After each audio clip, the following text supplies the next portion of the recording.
¿Qué tal, amigos de Rumbo al Fenway? Bienvenidos a un episodio más, bienvenidos a una temporada más, segunda temporada en la cual el día de hoy estaremos dándole inicio a esta nueva aventura. El día de hoy no voy a estar solo y de hecho no voy a estar solo a partir de este momento, al contrario, voy a estar muy bien acompañado con el escritor del equipo de los Red Sox de Boston, de las Medias Rojas de Boston, para la página de Con las Bases Llenas, para nuestro medio de comunicación.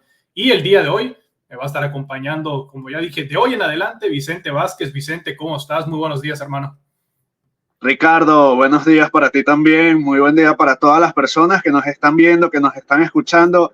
Es un gran placer, un gran honor el poder acompañarte en este podcast que va a estar súper interesante desde este momento hasta que arranque la temporada, incluso durante el transcurso del 2024. Tenemos unos grandes temas el día de hoy. Sé que hay muchos fanáticos, muchos seguidores que están ansiosos de todas las noticias, de todo el porvenir del equipo, y por eso es un gusto de verdad acompañarte a ti, acompañarlos a todos ustedes en lo que va a ser este podcast donde vamos a conversar de muchas cosas interesantes. Sí, mira cómo son las cosas que desde la temporada anterior, no recuerdo en qué capítulo se había quedado Rumbo al Fenway. Ahorita esta es la segunda temporada y estamos arrancando justamente la off-season, pero yo creo que, y pensando más bien en cómo se fue desarrollando el proyecto, me venía a la mente que esto empezó justamente en la off-season anterior, así que esta segunda temporada empieza justamente en el momento clave para la planeación del equipo de los Medias Rojas de Boston.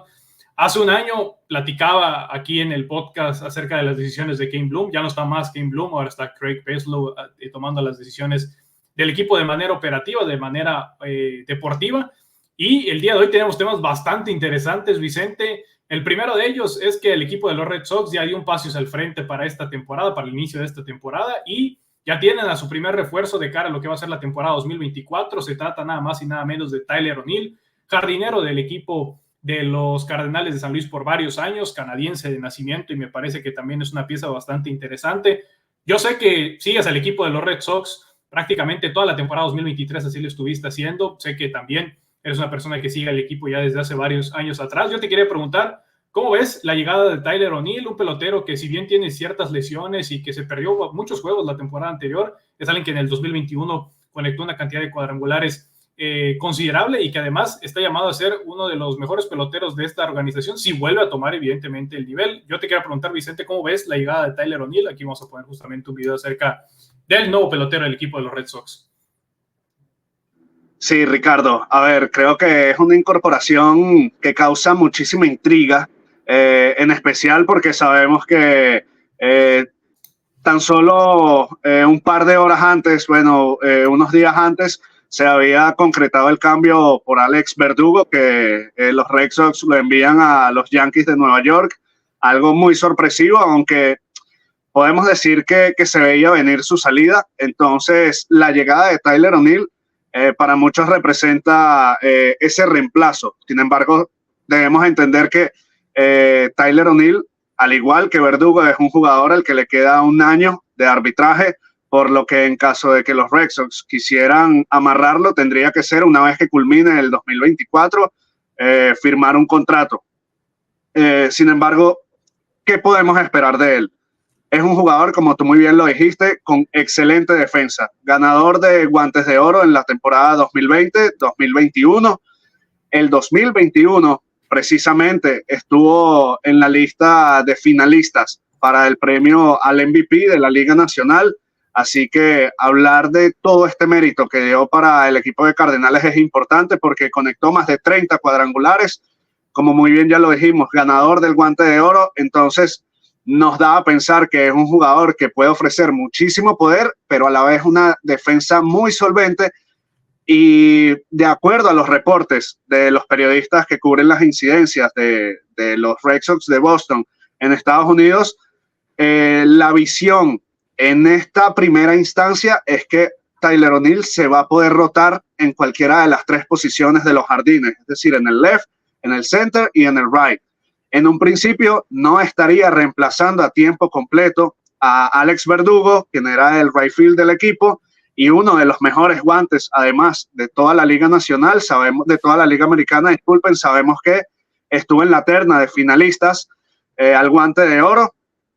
Entonces está equilibrándose. Se pierde un gran guante, pero se recupera con Tyler O'Neill esa pérdida que generó Alex Verdugo. Quizás lo más intrigante es el tema de su salud. Si es capaz de mantenerse sano, Tyler O'Neill puede añadir muchísimo poder y mucho balance a una alineación de los Medias Rojas de Boston que estuvo muy intermitente en esta pasada temporada. Así que creo que es un jugador que puede dar mucho de qué hablar y no se descarta incluso la llegada de otro jardinero, aunque en un principio con Tyler O'Neill ya se suma a Masataka Yoshida, a Jaren Duran, a Wilger Abreu y a posiblemente Cedric Rafaela y Rob Refsnyder. Entonces tendríamos ya a más de 4 o 5 outfielders que se van a estar alternando y que todos han demostrado que tienen capacidades para aportar en el costado ofensivo. Así que otro de los puntos que me llama muchísimo la atención y que creo que los fanáticos deben entender es que el salario de arbitraje que proyecta Tyler O'Neill es, digamos, casi la mitad de lo que va a ganar Verdugo.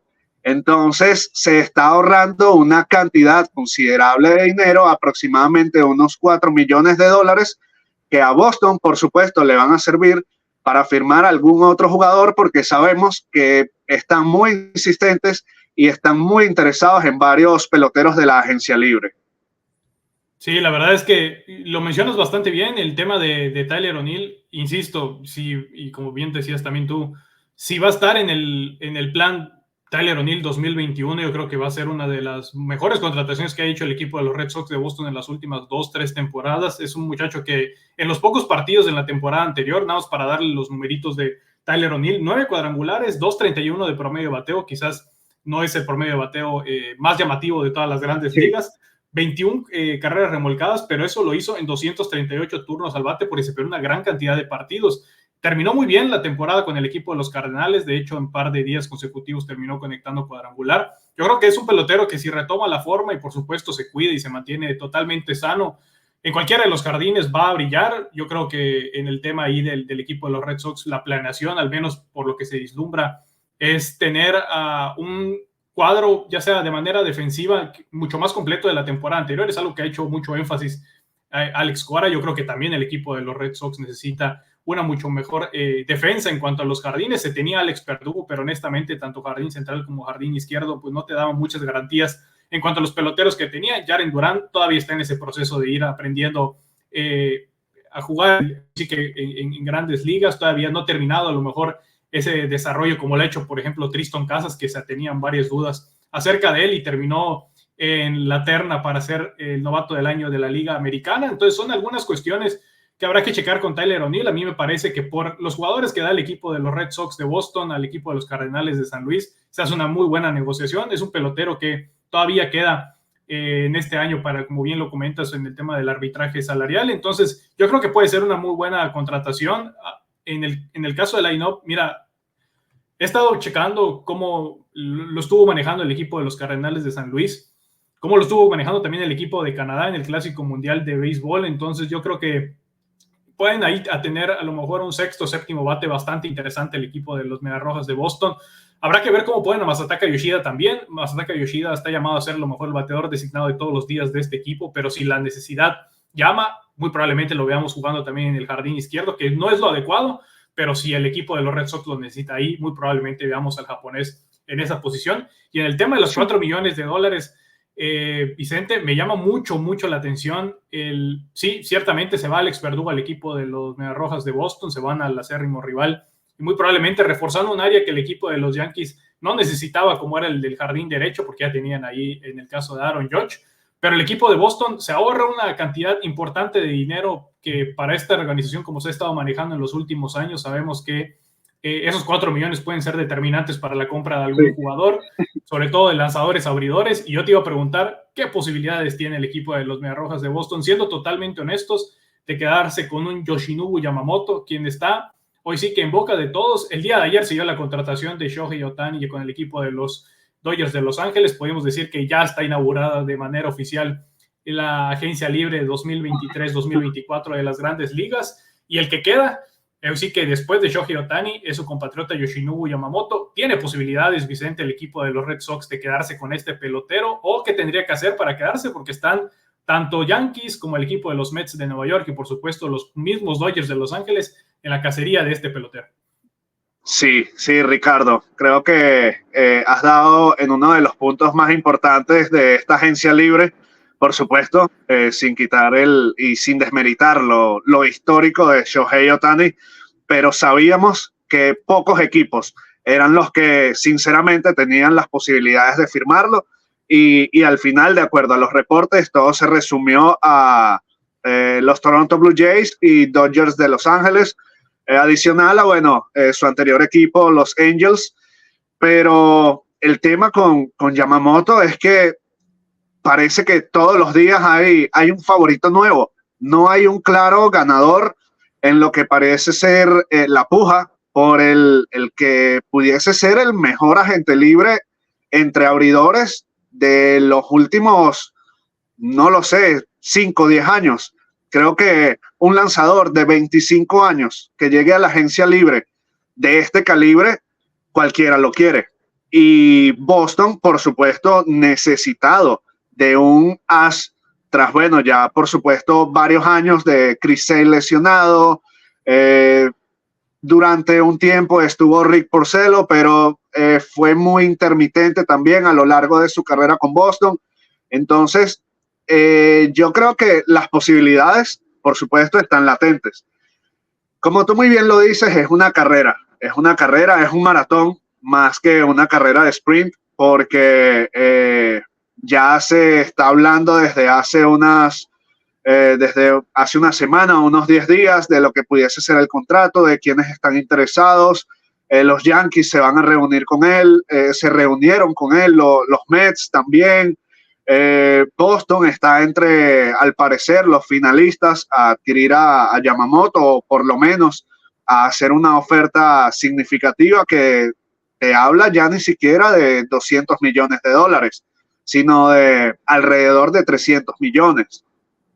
Quizás la preocupación para muchos es, tomando en cuenta el rumbo que ha tenido la gerencia, la directiva de Boston en las últimas temporadas, tratando de invertir quizás muy cautelosamente, es si de verdad van a estar dispuestos a gastar o a ofrecer hasta el último centavo por el agente libre más codiciado de esta temporada baja.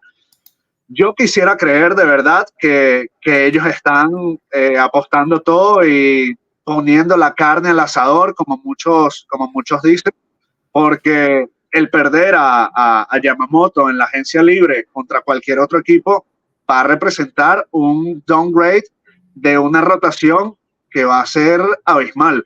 El poder reemplazar a este abridor de 25 años con cualquiera de los otros, sin desmeritar, por supuesto, de los que están libres o incluso vía cambio, creo que no lo puedes equiparar con ningún otro lanzador que tú puedas obtener sin tener que quizás desprenderte de grandes piezas. Entonces, hay posibilidades, sí las hay. Y creo que hay que ser, hay que ser pacientes. Ya cayó Shohei Ohtani, era lo que muchos esperaban, y dicen que una vez que él firmara, es cuando ya las piezas de dominó iban a comenzar también a caer. Entonces, Yamamoto muy probablemente esta semana debería estar anunciando su firma, y hay que estar muy atentos porque yo creo que Boston va a estar entre los finalistas, pero no hay un claro favorito en esta carrera. No hay un claro favorito. Pudiesen ser los Mets, pudiese ser Boston, pudiesen ser los Yankees, los Dodgers, los Gigantes, que están ansiosos desde el año pasado por dar un golpe en la mesa. Ya les quitaron a Aaron Judge, hubo el inconveniente con Carlos Correa. Ellos también necesitan, por supuesto, reforzarse, y más aún sabiendo que los Dodgers están blindados hasta los dientes. Entonces son muchos equipos que tienen grandes necesidades, y hay que ver cómo se sigue manejando en estas próximas horas.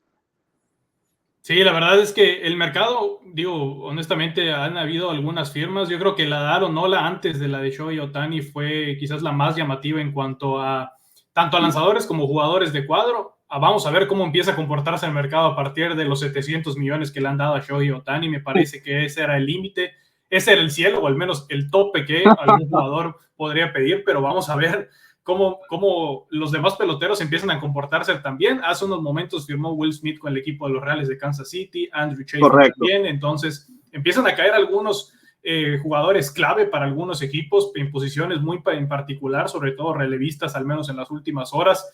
Habrá que ver también el tema de qué le necesita también el equipo de los Red Sox de Boston, porque ciertamente es un pelotero extraordinario. Yamamoto lo hizo muy bien en Japón, en las series nacionales lo hacía de forma extraordinaria, pero hoy sí que te arriesgas a ir por un pelotero que no está probado en las grandes ligas, con todo hoy sí que, sí, vaya la redundancia, el riesgo que tiene el tener a un pelotero que no ha estado nunca en el mejor béisbol del mundo. Ciertamente el béisbol de Japón es muy competitivo, pero no son las grandes ligas, honestamente. Entonces, no sé qué tanto convenga también darle un contrato de 350 millones de dólares a alguien que a lo mejor no ha tenido esa experiencia previa. Muy diferente a lo que ha hecho, por ejemplo, un lanzador zurdo, que a mí me parece que es quizás, después de Yamamoto, el mejor que queda todavía en la agencia libre, ya con algunos años de trayectoria, por supuesto, en el béisbol de las grandes ligas, y sobre todo campeón de la Serie Mundial 2023, como es el caso de Jordan Montgomery. Si a mí me lo preguntas, Vicente, yo creo que este es el pelotero que debería de firmar el equipo de los Red Sox de Boston, inclusive por encima de Yamamoto, sobre todo por el tema de costo-riesgo. Hoy sí que el costo-beneficio también que pueda tener el equipo de los Medias Rojas de Boston con este lanzador zurdo que ya conoce la división, estuvo lanzando muchos años con el equipo de los Yankees de Nueva York, estuvo en la temporada anterior con el equipo de los Cardenales y terminó ganando la Serie Mundial, siendo un factor fundamental en los juegos de visita para el equipo de los Rangers de Texas, que no perdió ni uno solo, ganó prácticamente todos los juegos de visita. Entonces, creo que el tener a alguien como Jordan Montgomery, que dicho sea de paso, le vamos a dar los numeritos, son 10 ganados y 11 perdidos, 3.20 de efectividad en 32 partidos que tuvo la temporada anterior, 188 innings, te habla de un lanzador saludable, un lanzador que puede aguantar hoy sí que las diferentes embates que tengan las alineaciones, para mí las más poderosas que tiene el béisbol de las grandes ligas, o las más consistentes como son las del este de la Liga Americana. Habrá que ver también cómo se comporta, por supuesto, ahora esa división donde está el equipo de los Dodgers y el equipo de Arizona, pero por supuesto que en cuanto al este de la Liga Americana es una división muy, muy competitiva, y el tener a Jordan Montgomery, que ya la conoce, yo creo que podría ser algo fundamental. Y dicho sea de paso, también darles cuánto es el valor de mercado de este pelotero por medio del equipo por medio del portal de Spotrac. Según Vicente y según amigos, el contrato que pudiese conseguir Jordan Montgomery es de alrededor de 6 años y 110 millones de dólares. Hay que tomar en cuenta que Jordan Montgomery ya tiene 30 años de edad. No sé si salga factible también el darle un contrato de esa duración. 6 años me parece que ya es demasiado, pero por supuesto acaba de ganar la Serie Mundial. Ese es un plus grandísimo que tiene Jordan Montgomery, y además fue el 1-2 de esa rotación. Entonces yo creo que algún equipo se lo va a dar. Yo, si fuera el equipo de los Medias Rojas de Boston, quizás no le daba los 110 millones de dólares, pero a lo mejor 90, 100 millones. Sí haría al menos esa puja, porque hay que ser muy honestos. El hecho de que los Mets hayan ido a visitar de manera express a Yoshinobu Yamamoto, inclusive el propio dueño reunido con la familia del pelotero, también con el traductor de este pelotero, y sí que hicieron todo un viaje, una comitiva importante del equipo de los Mets, demostrando lo que desean de este pelotero. Yo no sé si el equipo de Boston pueda igualar al menos algo así con Yoshinobu Yamamoto estando en Estados Unidos. Lo dudo mucho, honestamente, por cómo ha estado haciendo las contrataciones el equipo de los Red Sox, y por sobre todo los jugadores que ha generado interés en los últimos días. Yo creo que tendría que ser o Jordan Montgomery o a lo mejor otro pelotero que vamos a mencionar más adelante, pero yo firmaría a Jordan Montgomery, sobre todo porque es un pitcher zurdo. Tienes a Chris Sale, pero Chris Sale se lesiona de manera considerable, y entonces para tener un 1-2 ahí con Brayan Bello, yo creo que sería interesante, Vicente. Sí, correcto, Ricardo. Creo que te tomo la palabra, pero completamente, porque Jordan Montgomery es quizás uno de los lanzadores de la agencia libre más sobrevalorados. Porque, ¿qué sucede?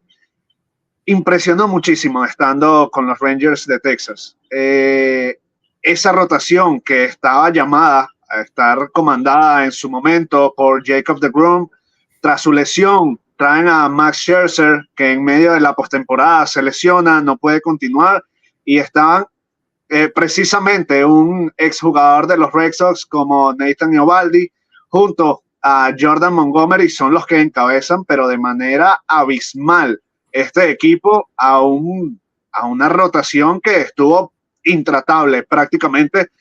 Y eso es, creo que uno de los puntos más importantes, su dominio en postemporada. En el momento donde de verdad se necesitaba, Jordan Montgomery fue cuando respondió. Porque es verdad, su récord no es muy impresionante. Su efectividad general en la temporada pasada tampoco es deslumbrante, con poco más de 3.5 de efectividad. Sí. Pero ¿qué sucede? Lo que tú dices, es un jugador que no te va a generar un alto costo, como por ejemplo Yoshinobu Yamamoto o incluso el mismo Blake Snell, que sabemos que está pidiendo una cantidad considerable, o es lo que está proyectando, y esos son los rumores. Entonces, Montgomery es, por supuesto, otra de las prioridades del equipo. Y todos los reportes indican a que los Red Sox están entre los más interesados, son los que están quizás pujando con más fuerza para obtenerlo. Ya se sabe que los Rangers, quienes en un principio eran favoritos también a recontratarlo, ya están fuera de carrera. Entonces quizás se le abre un poco más el abanico a los Red Sox para hacer esta contratación, que por supuesto sería una ganancia abismal de esta agencia libre. Se habla, por supuesto, de Yoshinobu Yamamoto, es la estrella que todos quieren tener.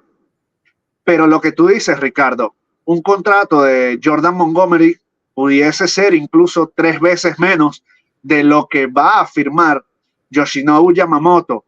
Y es un jugador, un lanzador que sabemos que puede estar saludable fácilmente, te puede cubrir 27, 28 salidas al año y puede estar cerca de las 160, 170 o más innings lanzados. Entonces te habla de un abridor muy saludable, que es una de las grandes falencias de este equipo de Boston. En el 2022 creo que el factor salud fue uno de los principales puntos negativos del equipo, y tener a un lanzador que la encabece y que por supuesto tenga experiencia también es fundamental. Entonces a mí me llamaría muchísimo la atención si Boston no lo firma. De verdad, creo que soy mucho más optimista en cuanto a la contratación de Montgomery con los Red Sox que la de Yamamoto con el equipo.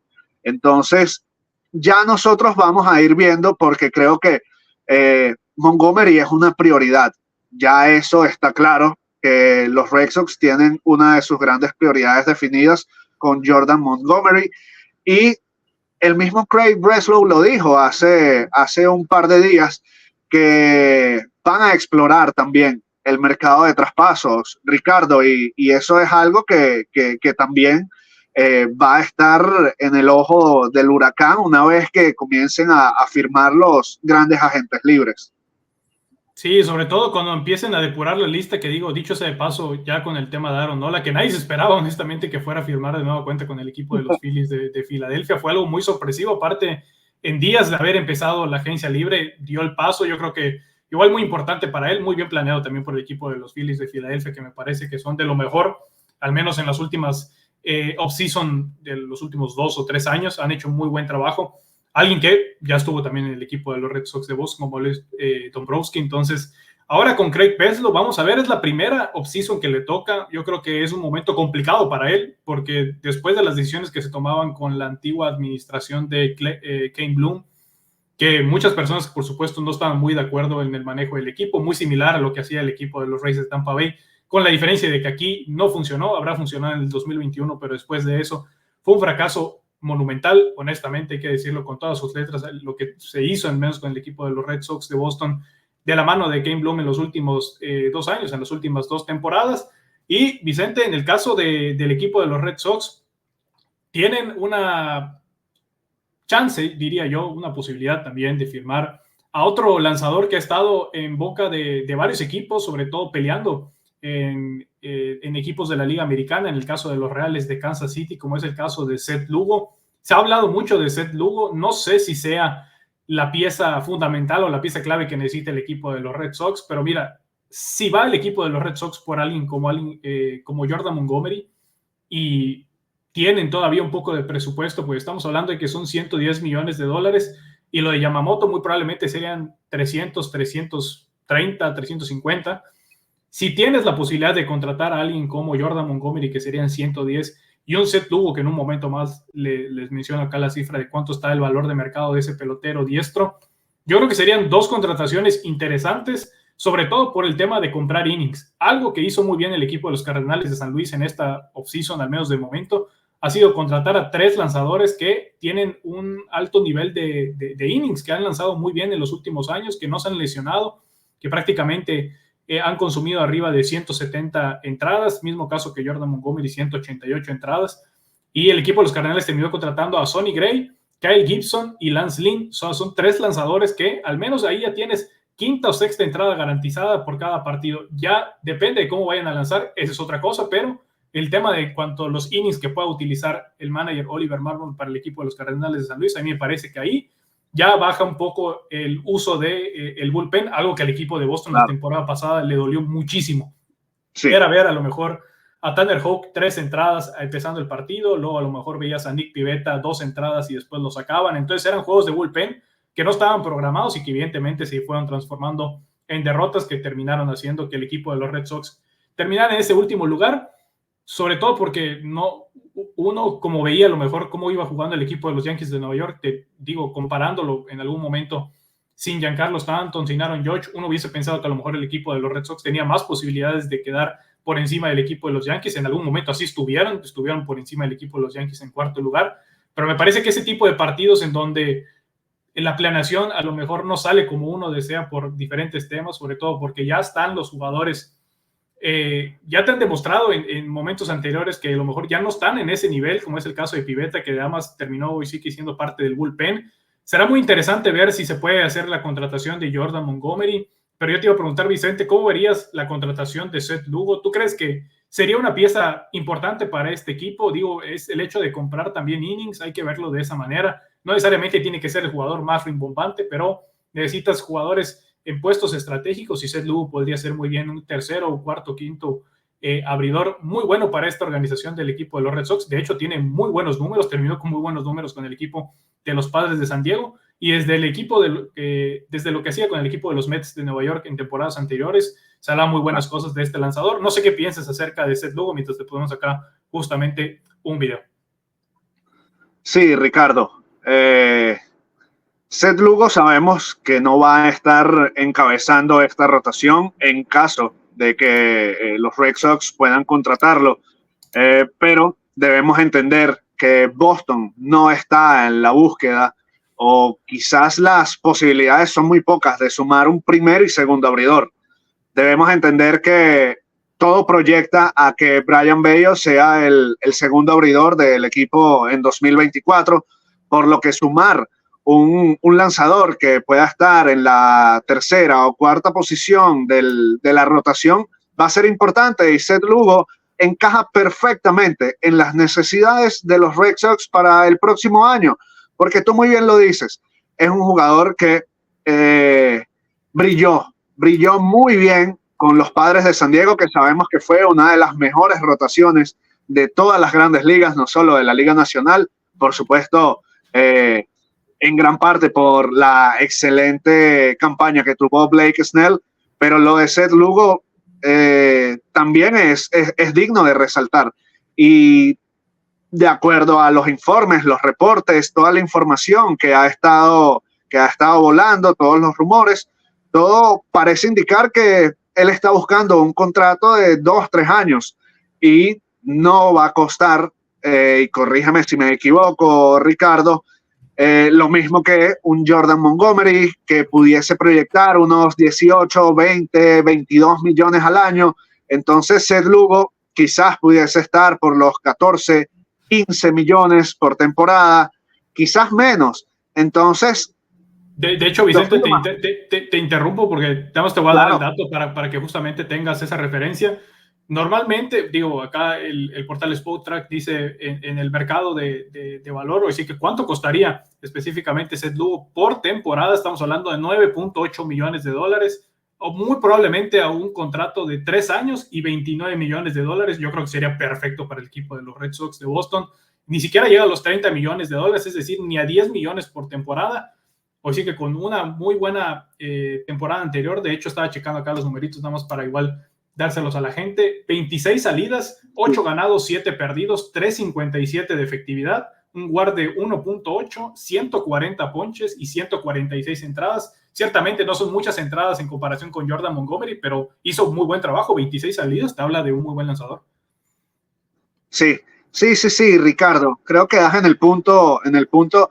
Creo que es esa relación calidad-precio que te puede ofrecer Seth Lugo, porque hay que entender que Boston no está buscando en esta clase de lanzadores un as. El as en todo caso sería, si pudiese llegar, Yoshinobu Yamamoto o Jordan Montgomery. Entonces, y digamos que son estos dos porque son quizás los dos lanzadores, los dos nombres a los que Boston ha mostrado mayor interés. No descartemos tampoco, por supuesto, a Blake Snell, pero quizás está en un escalón más abajo que estos otros dos lanzadores. Y Seth Lugo, por supuesto, han reportado incluso que ya el equipo está preparado para hacer una oferta. No sabemos de cuánto será ni por cuánto tiempo. Quizás eso se pueda revelar mucho más adelante, pero lo que hay que tener claro es que están interesados, muy interesados en este lanzador, que tú muy bien lo dijiste, ya probó con los Mets de Nueva York hace ya varias temporadas que puede integrar una rotación ganadora, y con los Padres de San Diego lo que hizo fue quizás demostrar nuevamente, dar a entender que él puede ser un abridor a tiempo completo, porque por mucho tiempo se le veía como un relevista largo. Ahora no, él ya está considerado un lanzador que puede integrar cualquier rotación de las grandes ligas, y por supuesto a Boston le caería como anillo al dedo, entendiendo que pudiese llegar Yamamoto o Montgomery junto con Brian Bello, Chris Sale, y ya bueno, ya la quinta posición de la rotación se la estarían disputando quizás Tanner Houck, Garrett Whitlow. No sabemos el rol finalmente de Nick Pivetta el próximo año, pero lo importante es sumar, por supuesto, al menos 2 piezas para la rotación del 2024.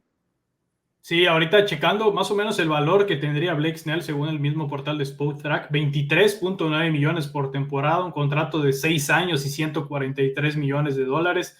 No es que no lo valga Blake Snell, yo creo que sí, es un muy buen lanzador. El problema está en la cantidad de bases por bolas que da, eso se convierte en carreras automáticamente, y no sé qué tanto le convenga al equipo de los Red Sox comprar justamente bases por bolas y carreras en comparación de comprar innings. Entonces yo creo que así es como se debería de ver la compra de algún lanzador. Y hay otro lanzador muy interesante, Vicente, no le fue muy bien en el 2023, hay que decirlo, de hecho estuvo en 3 equipos, estamos hablando de Lucas Giolito, pero estaba llamado a ser el estelar después de Chris Sale, la figura del equipo de los White Sox de Chicago, ese lanzador que junto con Dylan Cease, quien también está dentro de las posibles transacciones que haga el equipo de Chicago y que muy probablemente termine en algún otro equipo antes de iniciar la temporada 2024 de las grandes ligas, y junto con Michael Kopech parecía ser una rotación de abridores muy competitiva, junto con Lance Lynn también. De hecho lo hizo muy bien en temporadas anteriores Lucas Giolito, pero la temporada anterior de verdad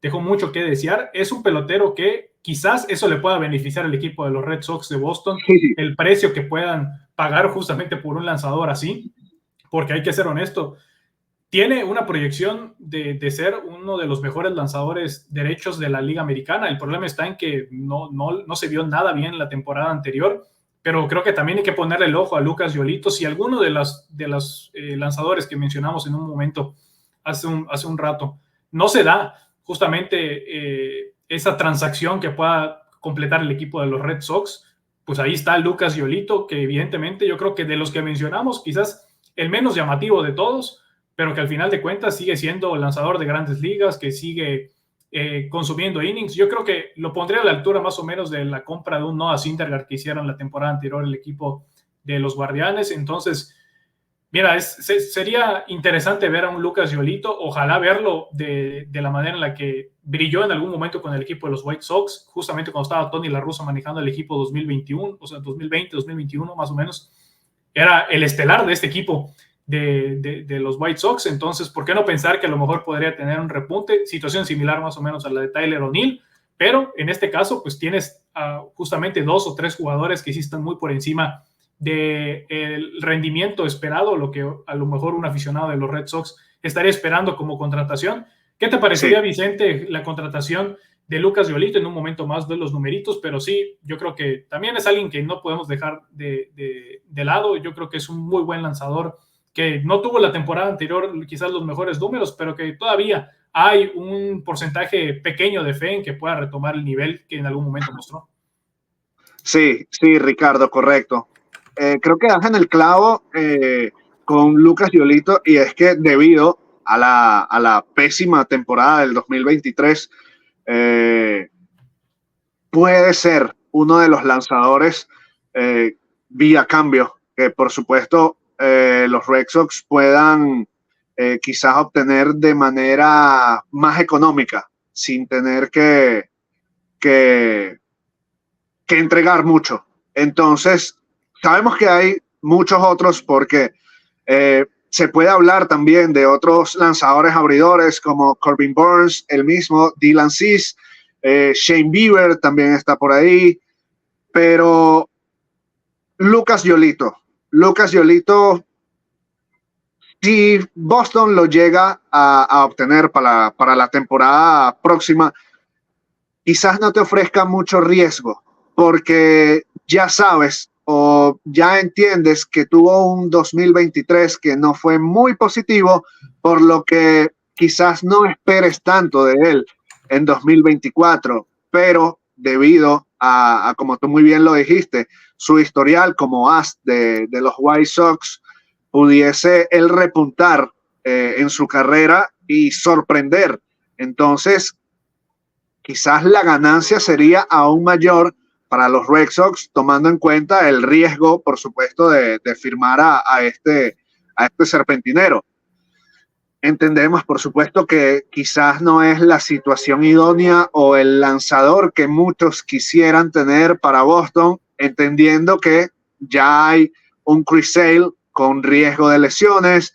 Tanner Houck también estuvo muy intermitente la temporada pasada. Nick Pivetta, cuando estuvo en la rotación a principios de temporada, hay que decirlo, tuvo un rendimiento pésimo que llevó a que lo relevaran al bullpen.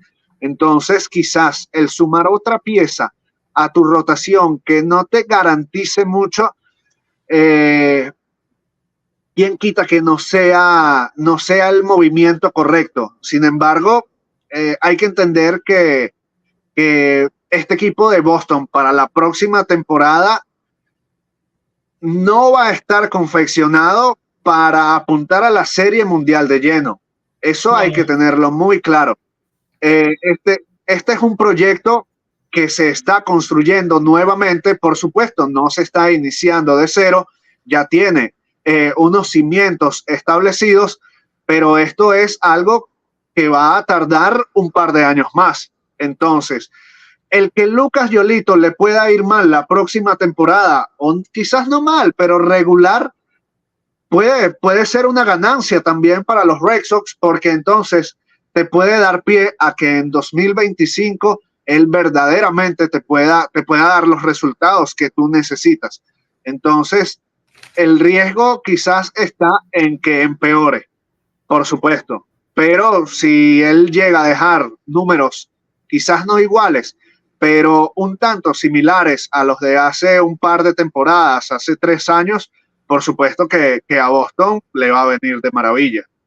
Sí, de hecho estaba checando acá los numeritos de la temporada anterior, Vicente y amigos, de cómo había, cuál fue sí que el desarrollo que tuvo en la campaña 2023 de las Grandes Ligas. 1.7 de WAR, demasiado alto para justamente la temporada que tuvo Lucas Giolito. 8 ganados, 15 perdidos, 4.88 de efectividad en 33 salidas, eso sí, con 184 entradas lanzadas y 204 ponches. Es decir, a pesar de que fue una mala temporada para él, la cantidad de innings y la cantidad de ponches que tuvo en la temporada anterior y la cantidad de salidas es realmente es importante. En la temporada 2019 con el equipo de Chicago, la mejor temporada, donde terminó en sexto lugar en la votación del Cy Young de la Liga Americana, 14 ganados, 9 perdidos, 3.41 de efectividad en 29 salidas. Y en los últimos años prácticamente ha tenido 33, 30, 31 salidas. Estamos hablando de un pitcher que se mantiene muy sano. El problema está justamente en el tema de la efectividad. También hay que ser honestos, en los equipos en donde estuvo jugando en los últimos años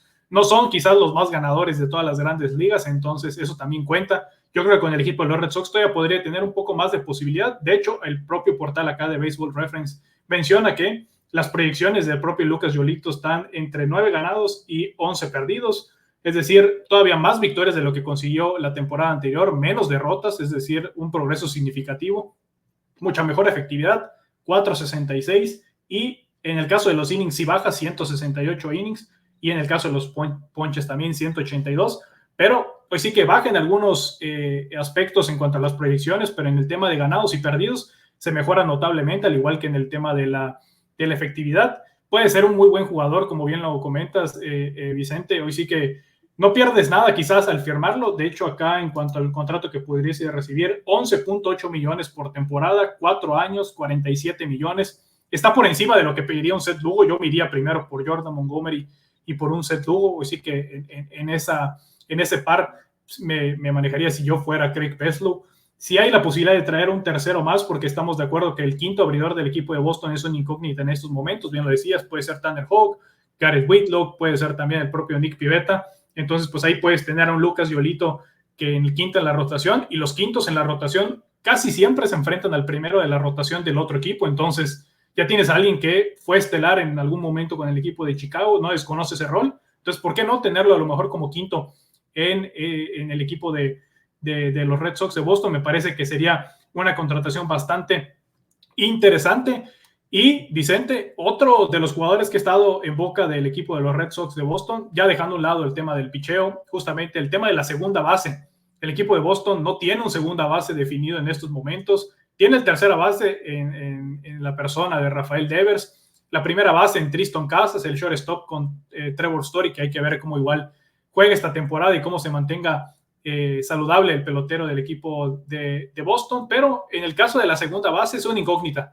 Desde hace varios años el equipo de los Red Sox no tiene justamente un segunda base titular o un segunda base que pueda tener ya experiencia justamente del béisbol de grandes ligas, que haya tenido ya un recorrido importante. Entonces creo yo que eso podría ser determinante para el equipo de los Mediarrojas de Boston. Y alguien que está en boca del equipo de los Red Sox es justamente Whit Merrifield, este pelotero del equipo de Toronto, quien la temporada anterior lo hizo de forma extraordinaria. Yo creo que también pudiese ser una de las piezas interesantes para el equipo de los Red Sox. Es alguien que aquí vamos a checar justamente cuánto estaría ganando Whit Merrifield según el portal de Spotrac. Creo que también pudiese ser una pieza interesante para este equipo de Boston, sobre todo porque puede jugar varias posiciones. En un momento más que regrese Vicente lo estaremos platicando con él, pero un pelotero que puede jugar en diversas posiciones, alguien que es totalmente un utility, alguien que puede jugar específicamente la segunda base, y él lo ha dicho de manera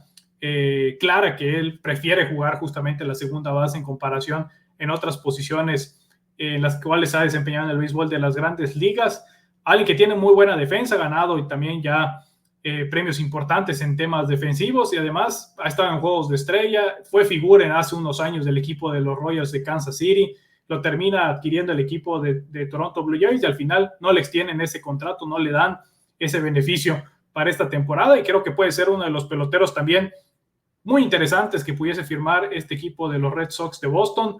Vamos a ver qué puede hacer Whit Merrifield. Me parece que las conversaciones ahí están. El año pasado se hizo una transacción que me parece terminaron perdiendo ambos equipos, tanto el equipo de los Reales de Kansas City como el equipo de los Red Sox de Boston. Josh Taylor, justamente por el shortstop y segunda base Adalberto Mondesi, quien ya no va a estar con el equipo de los Red Sox de Boston, cuando aquí está de nueva cuenta ya Vicente con nosotros. Les comentaba, Vicente, que interesante justamente lo que pudiese ser Whit Merrifield para el equipo de los Red Sox. No sé qué tanto le convenga al equipo de los Red Sox también el tener a un pelotero que ya tiene una edad considerable, a 33 años de edad de Whit Merrifield, pero pudiese ser alguien llamado a ser el segunda base titular si el equipo de Boston lo contrata. Además, un primero o un noveno bat extraordinario, como es el caso de Whit Merrifield, con mucho contacto y también con poder ocasional. Entonces, vamos a ver cómo le va al equipo de los Red Sox de Boston. Yo creo que las contrataciones ahí deben de estar. El tema y las conversaciones con un pelotero de esta talla, como es el caso de Whit Merrifield, me parece que no se pueden dar el lujo el equipo de Boston de desaprovechar. Y no sé qué piensas, Vicente, acerca de tener a Whit Merrifield con el equipo de los Red Sox. Me parece que pudiese ser una pieza fundamental para este equipo. Pudiese ser a lo mejor ese pelotero utility como lo es Fred Snyder también en la organización del equipo de Boston. No sé qué piensas al respecto.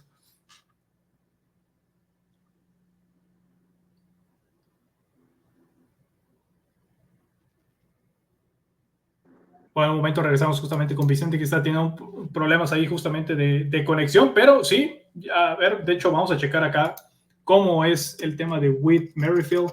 ¿Cuánto estaría costando al pelotero ex pelotero del equipo de los Blue Jays de Toronto? Justamente Whit Merrifield, en cuanto al valor de mercado, $6.4 millones por temporada. Ya tiene 34 años de edad, 34 años de edad. 2 años aproximadamente sería el contrato que le estarían dando a Whit Merrifield por $12 millones. Aquí justamente ahorita que regrese ya Vicente con nosotros estará platicando si realmente valdría la pena.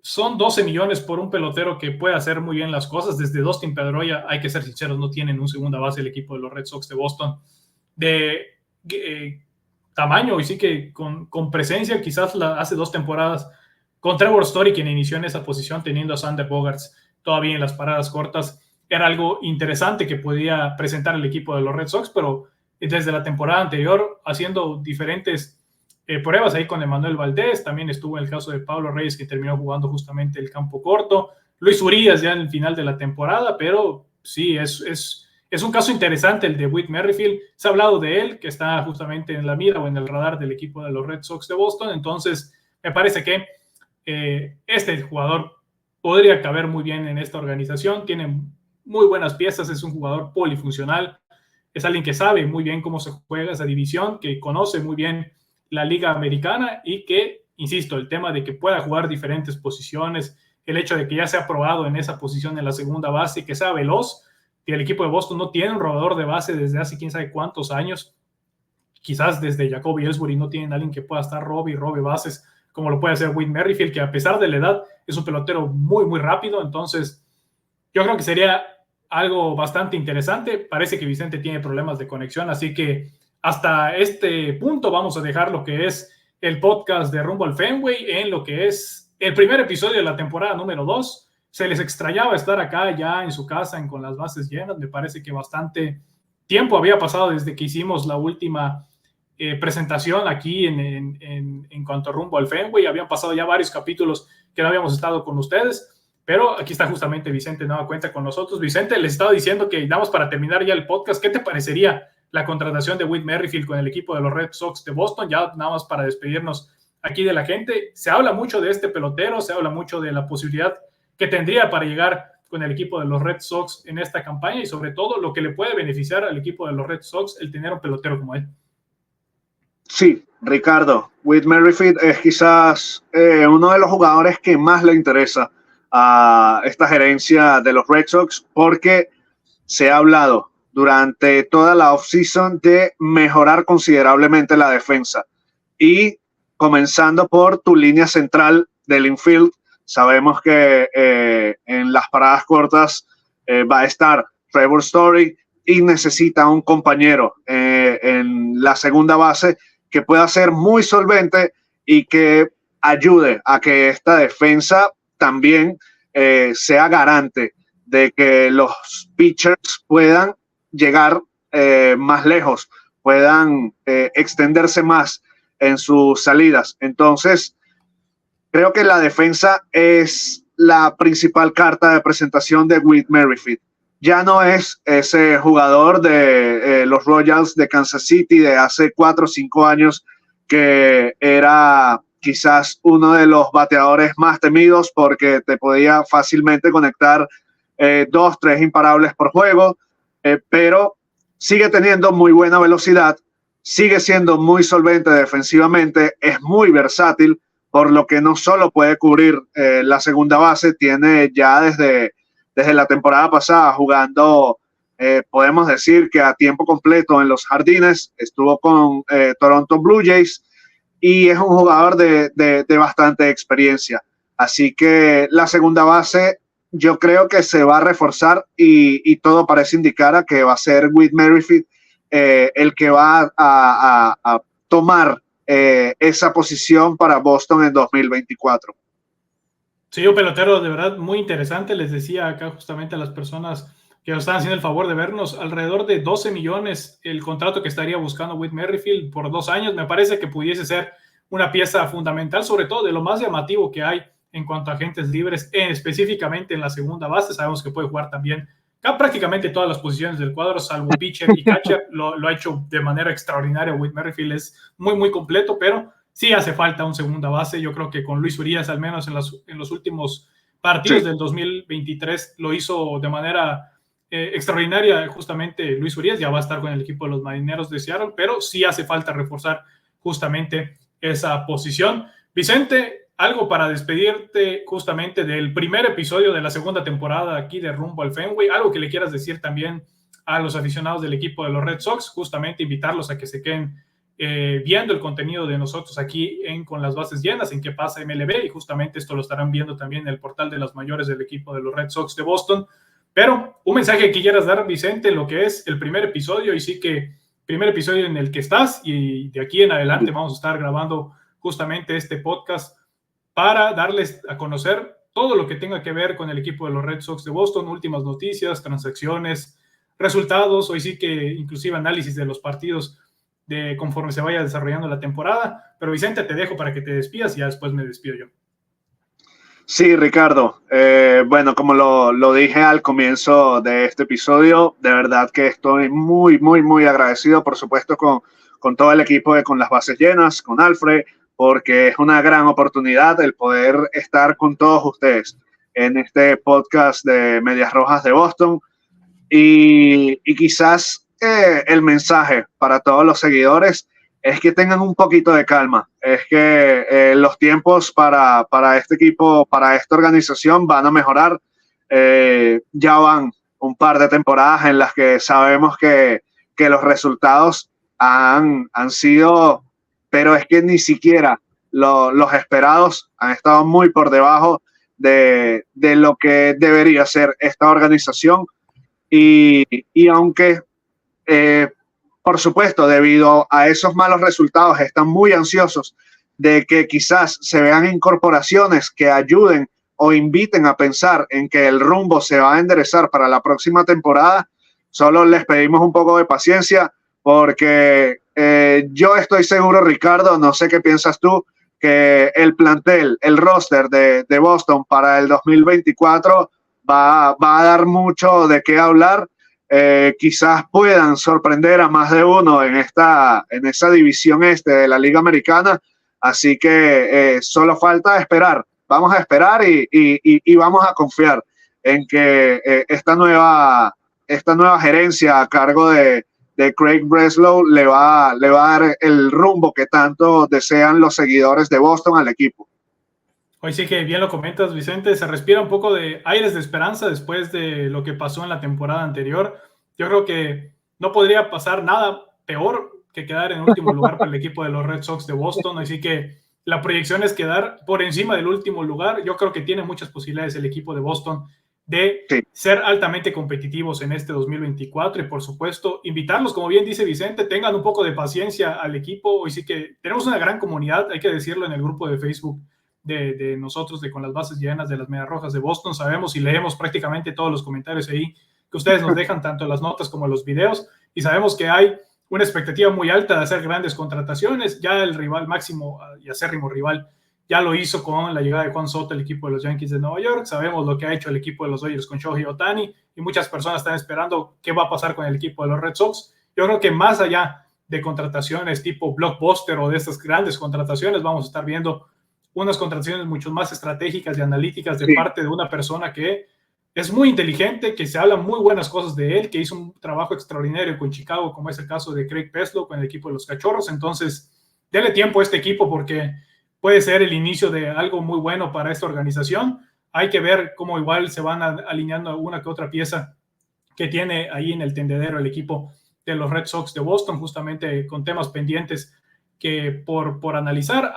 Ya creo que lo que se hizo la temporada anterior con Rafael Devers en la extensión de contrato, me parece que ese fue un gran paso. Hay que ver cómo sigue desarrollando también Triston Casas. El tema de la receptoría también es algo que pudiésemos hablar en el siguiente episodio de este podcast. Pues me parece que hay una persona muy interesante que tiene un nexo muy importante con Alex Cora, que es agente libre y que vive justamente con el equipo de los Astros de Houston. Creo que Vicente ya sabe quién es. Me parece que puede ser una pieza fundamental, no solo para el equipo de Boston en cuanto a tener a alguien muy seguro en la receptoría, sino lo que significa para el tema del picheo en esta organización.